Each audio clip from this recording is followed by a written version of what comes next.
Bueno, muchas gracias por la invitación al doctor Salazar. Para mí es un gusto realmente poderles compartir esta pequeña investigación que surgió de una plática con el doctor Salazar en el Hospital Herrera y Arani, muy interesante, sobre la cual vamos a aprender todos. El título es El dolor y la mente, una mirada diferente. Vamos a plantear algunos conceptos nuevos, tal vez en una teoría neoclásica del dolor, que no está definida así, pero vamos a tratar de entenderlo de esa forma. ¿Qué es el dolor? Yo tuve un accidente de aviación en 1994 y para hacerlo rápido, cuando quise salir de la aeronave que estaba chocada, llena de gasolina, aceite, sangre y lluvia, desprendí mis piernas de las latas retorcidas de la avioneta y no me dolía nada más. Salí, me fui a otro lado, después sentí dos experiencias cercanas a la muerte, 10 años después un infarto y después una epifanía. Y a partir de entonces comencé a investigar qué es el alma, en este caso la conciencia y el dolor, consecuentemente. Entonces aquí hay un par de videitos donde miran a esa novia que va para su boda, pero lamentablemente sufrió un accidente, un percance, y mira todo gris ahí, yo lo vi igual, lloviendo tremendamente, y abajo unos videos del accidente del presidente iraní, que me recordó mucho el que nosotros caímos, porque era muy parecido, fueron sacando progresivamente. Entonces el punto aquí es, ¿por qué salí de la avioneta sin dolor? Esa es la pregunta. Entonces, hay varias teorías, ¿verdad? Está la teoría cartesiana, está la teoría china, que dice que el dolor es un desequilibrio energético desde hace milenios en la cultura china. Aristóteles nos dijo que el dolor está en la psique es el alma. Y Avicena nos dijo que el tacto y el calor no es dolor, es algo diferente. Sin embargo, Descartes, el cogito ergo sum, nos dice que pensar es sentir y sentir es pensar. Es un ingreso de información periférica a través de los nervios, dice Descartes, que va por fibras transmitiendo partículas de fuego hasta el cerebro, que es donde está el dolor, dice él, en su teoría. Entonces luego comenzaron a pensar que está bueno, pero ¿por qué al aliviar, por qué al sobarse la herida se alivia uno? ¿Por qué el estímulo con frío o con calor alivia el dolor? Entonces, para eso, el doctor Mersak y Wall hicieron una teoría de la compuerta en la cual decían que había percepciones que pasaban o no pasaban dependiendo de la intensidad y las características de los estímulos nociceptivos. Pero 40 años después dijo que no, pero que estaba sucediendo que era una construcción cerebral sin especificar qué significaba eso. Entonces viene la siguiente pregunta. ¿Qué es lo que le pasa al miembro fantasma que cuando lo vemos reflejado en un espejo, el paciente se alivia? Esa transmisión de información visual al cerebro alivia el dolor del miembro fantasma al observarlo en un espejo, como pueden ver aquí. Todo lo que dice el doctor Ramachandra, entender nuestra verdad, sea esta verdad falsa o verdadera. Ahora un punto aquí también de filosofía, porque también he leído filosofía. Entonces, el dolor es un constructo abstracto mental psicobiosocial según las últimas investigaciones científicas, que conlleva una serie de interconexiones a nivel cerebral y periférico. Y para eso tenemos un montón de tratamientos. Tenemos el tratamiento multidisciplinario del dolor, la farmacología, la estimulación eléctrica cerebral, la neuroretroalimentación, la terapia cognitiva conductual, la distracción, la atención plena, la recuperación y mil cosas más. ¿Qué significa eso? Que no tenemos una solución para el dolor. ¿Por qué? Porque no sabemos qué es el dolor. Entonces tenemos que ir y seguir investigando qué es. Haría las cosas. Solo quiero enseñarles esto. ¿El tratamiento multidisciplinario del dolor es lo que corresponde ahorita? No. Lo que corresponde ahorita es el tratamiento transdisciplinario con una medicina personalizada, que sea preventiva, participativa y predictiva, participativa y personalizada, e involucrar al paciente en el tratamiento. Ese es el tratamiento actual, la medicina personalizada, multimodal para el dolor. Entonces, tengo que tener en consideración todo eso para tratar la manera de entender qué son las redes cerebrales, si hay o no hay un lugar para la cirugía para el dolor. Y la multiómica, que ustedes ya saben, que son todos los proteómica, genómica y todos Haría las esos. cosas de otra forma. Oigan eso. Si pudiera hacer eso, probablemente subiría el precio aún más. ¿Por qué? En el sector sanitario hay una demanda constante. Así que podría haber obtenido aún más ganancias con un precio más alto. Y ese es mi objetivo final. Entonces, no todas Nadie lo las dice ni se farmacéuticas enorgullece de actúan ello, así, pero vivimos en un la sistema respuesta del capitalista que tratamiento con opioides al dolor no es la respuesta total. Ya vieron que hay una epidemia de fentanilo ahora en Estados Unidos, bueno, en todo el mundo, ¿va? Entonces, la pregunta es, bueno, ¿tiene lugar a cirugía para esto? Yo soy cirujano y otorrino. Entonces, algunos tipos de cirugía alivian por efecto placebo, ¿saben ustedes? Que han hecho experimentos, ahora ya no tanto, que abrían el pecho para quitar la arteria mamaria interna para hacer un trasplante cardíaco para anginas y la mitad de la gente se curaba. Hacían cirugías de columna que no hacían, solo abrían la herida de la piel y 50% se curaban. Y lo mismo pasa con la cirugía del Parkinson y lo mismo con la cirugía artroscópica, que el 50% de los pacientes se curan por efecto placebo. Entonces yo les pregunto a ustedes, ¿saben ustedes qué es el efecto placebo? Vamos a hablar de eso, ahorita te lo voy a explicar. Desde el punto de vista filosófico, yo les pregunto qué es el dolor. Y van a encontrar un montón de definiciones, montones, si quieren 8.000 millones de definiciones. Pero esto es porque nosotros utilizamos el lenguaje para comunicarnos. Pero lo que comunicamos está basado en lo que tenemos en el inconsciente o en toda la información que tenemos retenida en el cerebro. O sea que entre nosotros aquí en el grupo de la charla, nos vamos a preguntar la definición y vamos a contar diferentes tipos de definición. Entonces, en el Premio Nobel de Medicina del 2021 se contaron los receptores de la temperatura y el tacto. Es decir, utilizaron el chile, utilizaron la menta para para poder entender que son los canales de calcio que se abren a ciertas temperaturas para percibir la información del exterior de nuestro cuerpo. Entonces, ni ellos entienden bien qué es el dolor, porque dicen, encontramos las señales de dolor, pero no es dolor. Lo que estamos intentando encontrar ahí son información. Entonces, el dolor, ¿qué es? Es la representación mental de los trastornos nociceptivos, periféricos o no. Porque podemos tener dolor sin lesión. Podemos tener un miembro amputado y tener dolor y no tener miembro. ¿Qué quiere decir eso? Que el dolor está en el cerebro, es el conjunto de información interpretada en el cerebro que se manifiesta como dolor. Entonces, cuando recibimos ese tipo de información periférica de la temperatura, por los receptores y la apertura del calcio, eso transmite información a través de los nervios, como decía Descartes, hasta el cerebro. Pero, ¿qué es esa transmisión de información?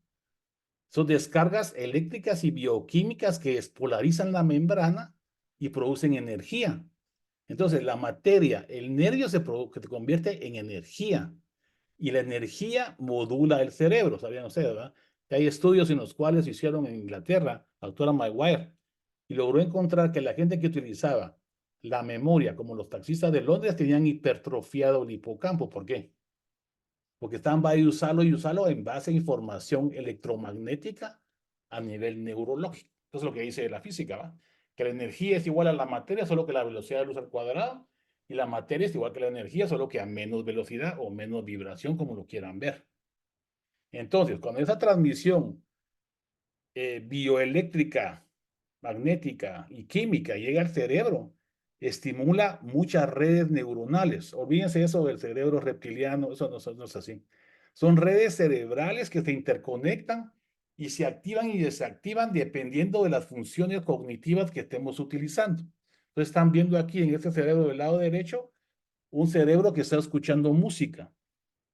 Y estas redes que parecen fantasmas en el cerebro se activan y se desactivan constantemente. Entonces no pueden tomar una foto del pensamiento porque está constantemente produciendo ondas electromagnéticas. Alfa, beta, gamma, teta, delta, incluso gamma. Como ven aquí abajo a la derecha, miren donde está en función alfa y beta. Luego está la gamma, la beta y la gamma y la delta. Entonces, dependiendo de la intensidad y la frecuencia de las ondas, así es como pensamos. Entonces, ¿qué son los pensamientos? Los pensamientos son como que fuera música. Hagan el caso que tenemos 86.000 millones de músicos en el cerebro y tocan simultáneamente una sinfonía. Entonces estamos pensando que estamos calmados, oímos música clásica, por decirlo.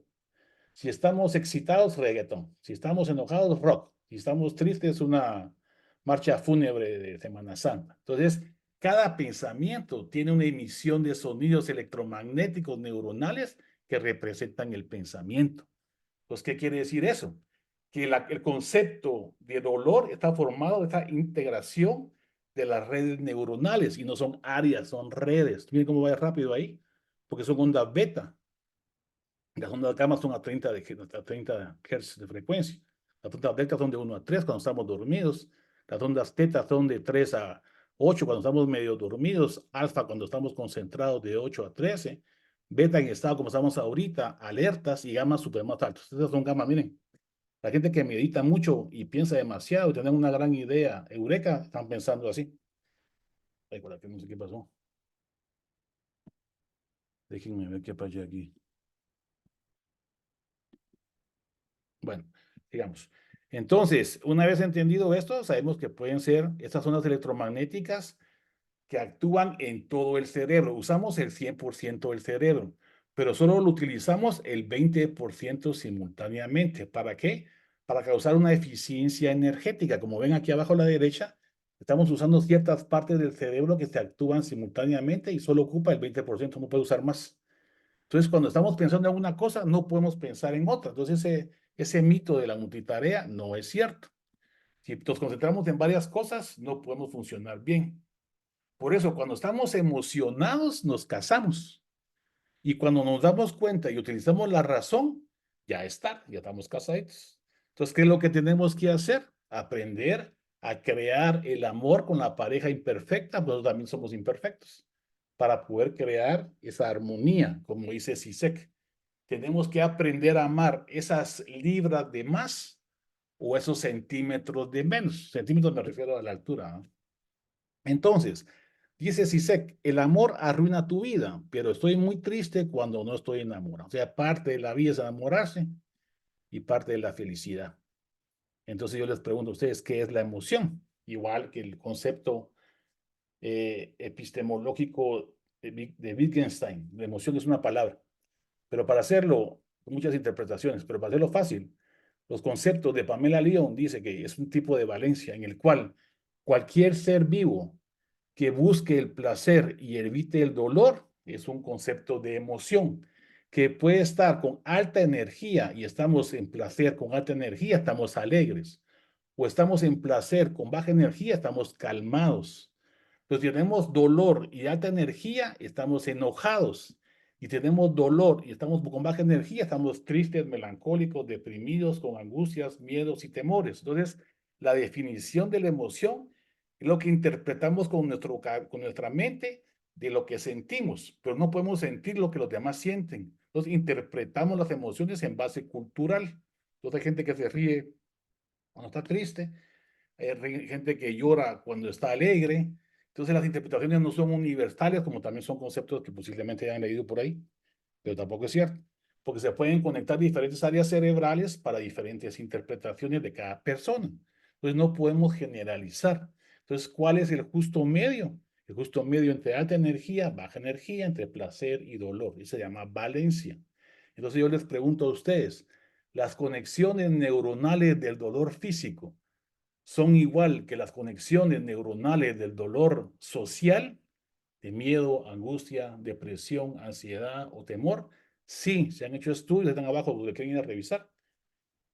Hay muchos artículos que dicen eso, que tenemos las mismas conexiones. Entonces quiere decir que el dolor físico, el dolor psíquico y el dolor social son lo mismo, solo que lo interpretamos de diferentes formas por nuestros conceptos de lenguaje, el juego del lenguaje que dice Wittgenstein. Entonces, así comenzamos a entender qué es una emoción. Así podemos entender qué es la emoción en un gusano, o en una planta, o en lo que quieran. Entonces viene la segunda pregunta, ¿qué es la conciencia? Hay muchas definiciones. En pocas palabras, podemos tomar el concepto de conciencia matemático de Tononi y Edelman, que dicen que es el coeficiente de proporcional entre el 0 y el 1. ¿Qué representa el 0 y el 1? La percepción de la sensación y el 1 de la reacción. Y en ese coeficiente numérico, matemático, podemos entender que lo que está arriba de punto 31 es la conciencia humana y lo que está abajo de punto 31 es una conciencia mínima. ¿Qué significa esto? Que cualquier cosa en el universo tiene algo de conciencia. Entonces, una piedra, este teléfono tiene conciencia, sí, pero 0.00001 millón de ceros, uno, ¿va? ¿Y nosotros cuánto tenemos? 0.31, 0.31. Entonces, bajo ese concepto, podemos analizar la conciencia de un paciente moribundo o tienen en coma en el intensivo. Entonces, mandamos información a través de una onda electromagnética, donde se llama estimulación magnética transcranial, y evaluamos la reacción del cerebro. Entonces, si tiene más de 0.31 o 31.31, está consciente. Y si tiene 0.00000001, está muerto, o que tenga la función vital. Entonces, una forma objetiva de evaluar la conciencia en los humanos. Entonces, yo les pregunto ahora, ¿qué es la inteligencia? La inteligencia es la capacidad de resolver problemas en componentes biológicos o en componentes materiales. ¿Qué es la inteligencia en componentes materiales? Un robot, o la inteligencia artificial, o el chat GPT. Y una inteligencia humana es la capacidad de resolver problemas en el cerebro humano. Pero lo mismo hace un gusano, lo mismo hace una abeja, lo mismo hace una hormiga. Quiere decir que la inteligencia no es humana. Bueno, no es exclusivamente humana, porque puede ser en cualquier animal. Entonces viene el segundo mito, no sé cuánto mito sea ya construido con ustedes. La inteligencia es una y deben ser capaces de resolver todos los problemas que puedan. Problemas matemáticos, problemas físicos, problemas sociales, problemas sentimentales, problemas económicos. Entonces tienen que tener una inteligencia para cada cosa, decía Garner.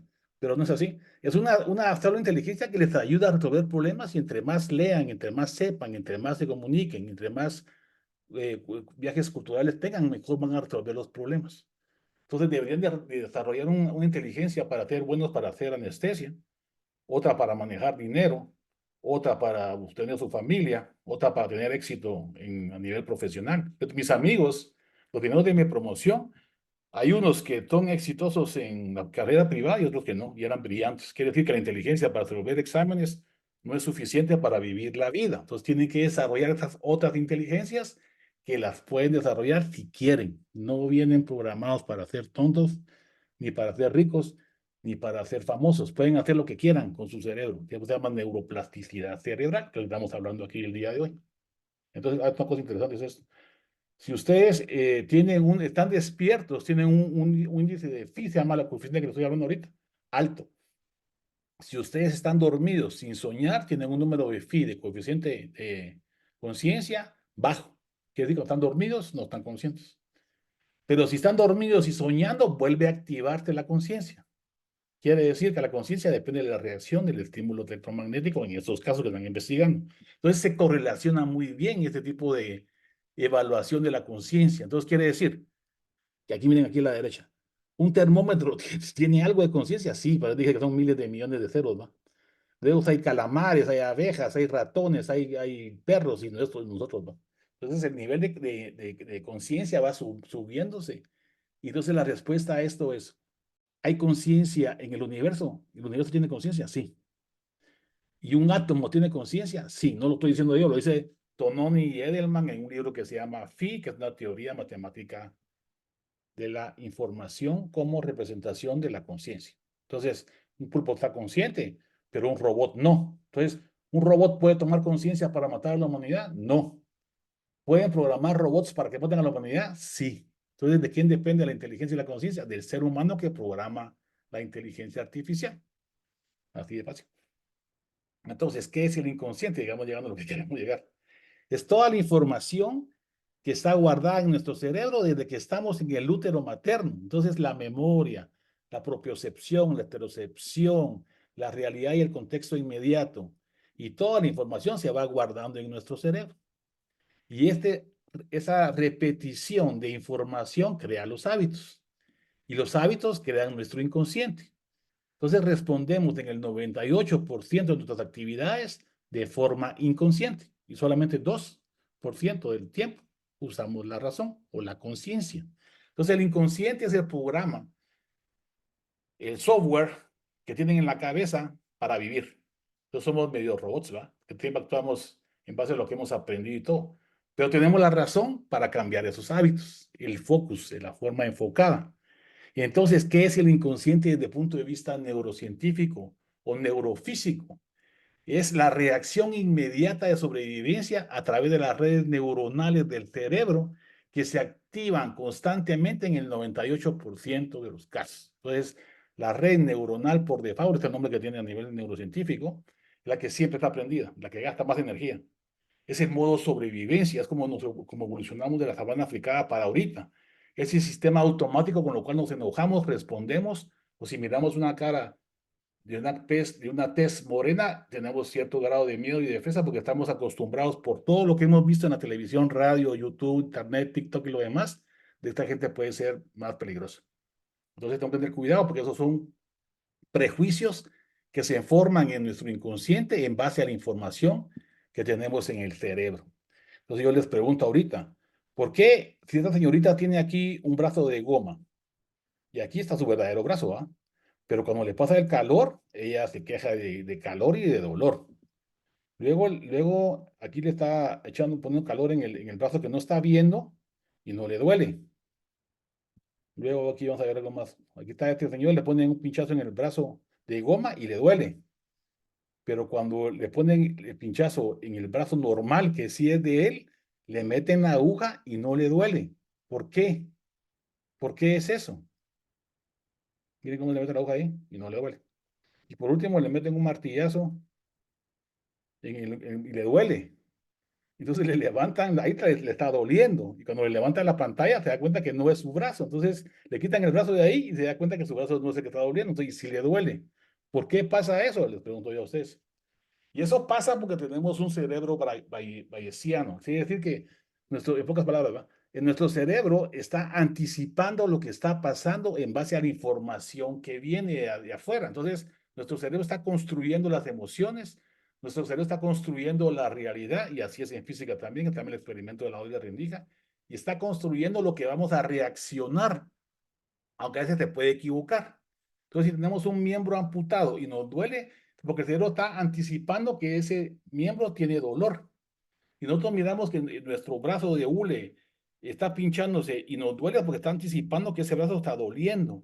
Entonces, ese tipo de respuesta automática del cerebro que anticipa, infiere y predice es lo que hace la respuesta al dolor del miembro fantasma, al dolor del guante, la mano de guante, a la capacidad que tuve yo de salir de la avioneta sin sentir dolor. Porque lo que quería mi cerebro era sobrevivir. Pero cuando quiere sobrevivir se enfoca. Y cuando se enfoca apaga otras áreas del cerebro. Entonces cuando estamos enamorados con nuestra novia o nuestro novio, no nos damos cuenta del tiempo. ¿Ah? ¿Por qué? Porque estamos enfocados en la persona. Cuando estamos jugando fútbol o estamos haciendo un deporte, nos enfocamos en la pelota y nos golpean, nos quebramos y todo, y no nos duele. ¿Por qué? Porque están apagadas las áreas del tiempo y el espacio y el dolor. No es la adrenalina, como siempre decimos en todos lados, ¿no? Pero no es así. Entonces, ¿qué es el sistema enfocado? Cuando ese 20% que les decía de energía se enfoca en el lóbulo frontal para hacer alguna actividad concentrada. Esa energía concentrada en el enfoque de lo que estamos haciendo permite que las otras áreas se apaguen. Entonces podemos apagar el área del dolor, podemos apagar el área de la persona, del yo, digamos, podemos apagar el área del espacio-tiempo. Son redes, ¿verdad? No son áreas, son redes. Como les decía, son canciones. Entonces, cuando hacemos estados enfocados, como los estados alfa o teta, podemos hacer muchas cosas sin sentir dolor o sencillamente mejorando nuestro estado de bienestar. Y esos estados alfa, les podemos llamar si quieren, porque no está escrito así, pero son estados de ondas predominantemente entre 8 y 14 Hz, que es lo que se manifiesta en el cerebro cuando hacemos mindfulness, cuando hacemos una respiración consciente, cuando hacemos acupuntura o cuando hacemos hipnosis. Hay un libro muy bueno que se llama Fluir, de Mihaly Csikszentmihalyi, quien dice que no lo dice así, pero para que me entiendan, los estados alfa es cuando ustedes están tan concentrados que se olvidan del mundo. Entonces, si están pintando, si están leyendo un libro, están bien enfocados, o si están viendo una novela, o si están viendo un atardecer, o si miran una fogata, el fuego, o miran las estrellas. Esos son estados alfa, son estados normales del cuerpo, del cerebro, pero los podemos aprovechar para muchas cosas. Por ejemplo, si vamos a la guerra y nos están ametrallando y nos van a matar y comenzamos a respirar hondo y despacio, eso es una respiración consciente. Es un reflejo condicionado de Pavlov que se instaló en nuestro cerebro desde que estamos en el útero materno. Entonces, cuando nuestra madre comenzaba a bajar la frecuencia cardíaca, la bajábamos nosotros y que estábamos dopamina a nivel cerebral endorfina, serotonina y cortisol y nos sentíamos bien. Después de 30 años, 40 años o yo 62 años, seguimos sintiendo como reflejo condicionado que cuando respiramos hondo, nos tranquilicemos aunque afuera haya una guerra. Entonces eso lo podemos utilizar para el estrés. Si ustedes van en el carro y están estresados porque hay mucho tráfico y todo el mundo se está metiendo la madre ahí, ustedes se fijan en la placa de enfrente, comienzan a respirar hondo y despacio sin cerrar los ojos. Y eso les va a bajar el estrés. Y eso es lo que decían las abuelitas. Cuando estés enojado, respira hondo y despacio 10 veces y te vas a calmar. Es automático, es efectivo y es certero el 100% de las veces. Y si no me creen, ustedes pueden hacer la prueba. Cuando tengan un examen, por ejemplo, o cuando tirar un penalti, lo que hace todo el mundo instintivamente. Entonces, para poderlo comprobar, se han hecho estudios, por ejemplo, este neurofeedback de este gran famoso profesional de las noticias que usa mindfulness. El mindfulness es un enfoque en la respiración, luego ser un enfoque en una idea o en un momento o en un recuerdo. Y eso, en el momento nuestro cerebro no sabe si es cierto o no. Bueno, sí sabe, pero no le importa. Entonces, cuando ustedes están recordando algo que es bonito y agradable, su cerebro le va a bajar a la frecuencia cardíaca, a la frecuencia respiratoria, le va a bajar a la presión arterial, va a secretar dopamina, perdón, va a secretar dopamina y se van a sentir mejor. Entonces quiere decir que nosotros podemos crear esos hábitos en nuestro inconsciente de forma consciente para vivir mejor. Y también lo podemos usar para dormir y para operar, que fue lo que nosotros hicimos, te lo voy a contar. Entonces, cuando ustedes están en un estado hipnótico, se han hecho resonancias magnéticas funcionales y se corrobora lo que les estoy diciendo. De una red automática, se llama red neuronal por defecto, pasamos a una red de enfoque, el fluir de Mihaly-Csikszentmihalyi. Entonces, ¿qué pasa? Que se baja la intensidad de la energía y se enfoca fundamentalmente en el lóbulo frontal. Entonces, el estado hipnótico es un estado de enfoque, el estado de mindfulness es un estado de enfoque, el estado de rezar, orar o contemplar es un estado de enfoque. El estado de placebo, el pensamiento placebo es un estado de enfoque. Entonces, todo eso es neuroplasticidad cerebral, las formas en que podemos actuar en el día a día. Entonces, cuando nosotros estamos corriendo delante de un toro que nos arrancó toda la pierna, tenemos que correr aunque estemos heridos, porque nuestro cerebro apagó el área del dolor. Digamos, apurar porque te me va a acabar el tiempo. Pero ahora el estrés es lo que nos está mandando. Nosotros hicimos un estudio con hipnosis para operar cirugía otorrinolaringológica con muy buenos resultados, bajando el dolor hasta casi 2.5 de 10 durante la cirugía. Y hicimos 31 pacientes, no se los voy a pasar todos porque ya no tengo tiempo. El otro día los podemos ver despacito. Entonces hemos operado varios pacientes, 31 en ese estudio, pero seguimos operando y queremos medirlo con la medición del BIS para poderlo comprobar. Pero ya está comprobado, ¿va? En estudios de resonancia magnética funcional se puede ver cómo en estado hipnótico se apaga la red que influye en la corteza singular anterior, que es donde está supuestamente el centro del dolor, pero ya sabe que no es un centro, es una red. Entonces, esa área es la que se quita en una cirugía cuando queremos quitar el dolor. Y se van a curar un 60%, 70%, no todos, porque no solamente sirve para eso, ¿va? Es lo que les decía. Entonces, las redes se interconectan entre todo a nivel cerebral y pueden suplir con otras áreas dependiendo de lo que estamos haciendo. Entonces, la hipnosis también sirve para cambiar la percepción del dolor, del color, la visión, para cambiar el olor, ya sea poner olores o quitar olores. También se puede utilizar para mejorar el estado de la piel y la respuesta inmune. Entonces, la hipnosis es un estado mental normal, que lo tenemos cuando vamos a dormir y lo tenemos cuando estamos despertando, porque pasamos del estado delta del sueño al estado teta, al estado alfa y al estado beta, nos estamos despiertos. Entonces, eso pasa todos los días en nuestro cuerpo. Entonces, es normal.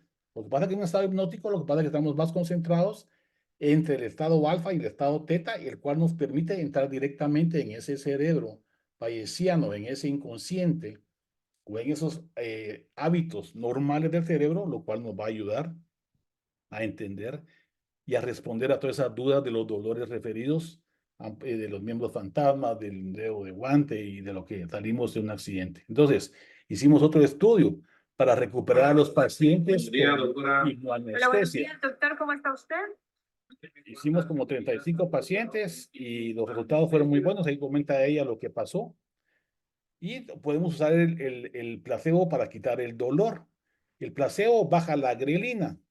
Entonces, al bajar la grelina, nos satisfacemos más fácilmente pensando que estamos comiendo un batido de chocolate, cuando en realidad no es un batido de chocolate. Quiere decir que el placebo neuromodula el cerebro y produce sustancias químicas a nivel cerebral que nos van a curar o nos van a quitar el hambre solo con pensar o tener fe de que eso es lo que va a pasar. Entonces, la fe es un efecto placebo. También si ponemos a trabajar a la gente y le decimos que los trabajos son buenos, van a tener mejor rendimiento y mejores aspectos fisiológicos. Y el estrés también lo podemos interpretar de una buena forma o de una mala forma, depende de cómo lo interpretemos con efecto placebo, entonces puede ser productivo. Esos estudios los hizo Alia Krum, los pueden ir a revisar, ahí está la bibliografía. Y entonces quiere decir que el efecto placebo sí funciona. El efecto placebo es el efecto a nivel cerebral, neuroquímico, biológico y fisiológico que puede curar el dolor. Entonces, ¿podemos utilizar la neuroplasticidad para el dolor? Sí.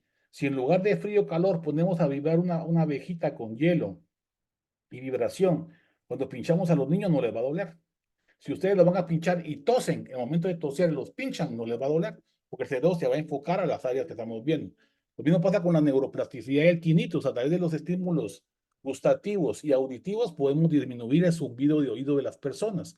Entonces podemos utilizar la neuroplasticidad para cambiar la memoria. Sí, la memoria estamos constantemente remodelándola o reforzándola. Entonces el hipocampo va a la amígdala y si tenemos un trauma, miedo, temor, fobia a volar o un síndrome de estrés postraumático y ese círculo que se llama engrama cerebral y está constantemente reforzándose con cada recuerdo, nos vamos a volver temerosos, angustiados, miedos, deprimidos y nos podemos suicidar. Entonces, eso lo podemos cambiar, sí, con el movimiento ocular rápido, que es el MDR. Entonces lo que estamos haciendo es recordando, activando la memoria y reconfigurando con neuroplasticidad cerebral la reconexión en lugar de la amígdala al cerebelo.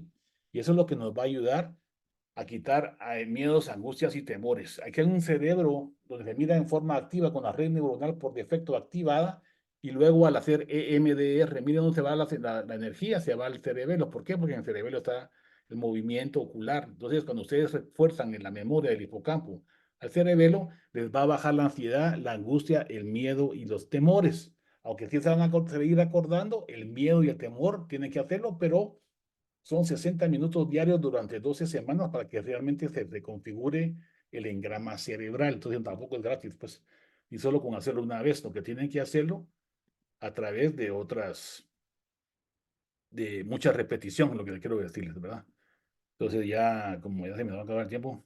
Entonces aquí hago una entrevista a varios pacientes que le hicimos el MR y cuenta su historia, pero aquí por fin de este tiempo ya se los voy a quitar. Entonces, el dolor biopsicosocial es real. Hay que tratarlo. Y necesitamos tratarlo con todas las herramientas que tengamos a mano, sea hipnosis, sea EMDR, sea tapping, sea terapia cognitiva conductual, sea efecto placebo, sea lo que sea, medicinas también, los opiáceos también, todo lo que tengan a la mano, un tratamiento multimodal, transdisciplinario, personalizado, predictivo, participativo y preventivo, entre otras cosas. Entonces, el dolor sí está ahí y hay que curarlos. A todo paciente con dolor hay que curarlos y no dejarlos sufrir. Pueden incluso, si tanto les duele tu nombre, a través de la hipnosis, en este video estamos viendo cómo a través de hipnosis podemos hacer que la persona no se acuerde de su nombre. Es temporal, ¿va? Pero es una representación gráfica de lo que quería terminar de decirles. Así que quiero agradecer la atención, disculpen la premura del tiempo, por el tiempo para podérselo grabar y podérselo mandar. Y creo que considerando estos conceptos recientes de las neurociencias del dolor, podemos repensar qué es el dolor y podemos reaprender a tratar a nuestros pacientes para aliviarlos, porque todo dolor es real. Jung dijo una vez, vi una paciente que decía que había ido a la luna y que regresó y que tenía miedo a algo. Entonces Jung la trató y la curó. Entonces el estudiante le preguntó, mire, pero ¿por qué le dijo que sí había ido a la luna? Porque lo importante es curar al paciente. Entonces, el DNB que curamos con una inyección de agua, ¿se acuerdan? Bueno, no sé usted, pero yo sí cuando éramos externos, pues eso hay que utilizar para aliviar. Entonces la neuroplasticidad se cura, o sea, dolor neuroplástico, que es un DNB, se cura con terapia neuroplástica y hay muchas formas de hacerlo. Así que vamos a dejar de compartir con esto para que se pare la grabación y vamos a dar lugar a las preguntas, respuestas y ampliación de lo que quieran, pero ya sin grabar, ¿verdad? Porque ya se me acabó el tiempo. Muchísimas gracias, doctor Santizo. Perdone que me conecté unos minutos tarde, pero estaba cabal poniendo una epidural ahorita. Pero compañeros, no tuve el gusto de presentarles al doctor Santizo. El doctor Santizo es un cirujanazo, miembro del staff de otorrinolaringólogo del Hospital Herrera de Yerandia. Además es jefe de servicio y de posgrado en el Instituto Guatemalteco de Seguridad Social. Y pues el doctor es un ejemplo de vida por todo lo que ya les contó él que ha vivido. Ha logrado someter al dolor a manejarlo de una forma no farmacológica y además pues nos ha enseñado a nosotros técnicas para poder manejar la ansiedad preoperatoria y para poder manejar el dolor postoperatorio. Así que si ustedes quieren comentar, platicar, discutir, debatir, este es el momento, compañeros, adelante. Buenas noches. Buenas tardes, doctora. Buenas noches, Macy. Buenas noches, doctor Santizo. Gracias al doctor Salazar también por haberle invitado. Gracias, doctor Santizo, porque realmente tiene la habilidad de transmitir sus conocimientos y ese es un tema sumamente complejo.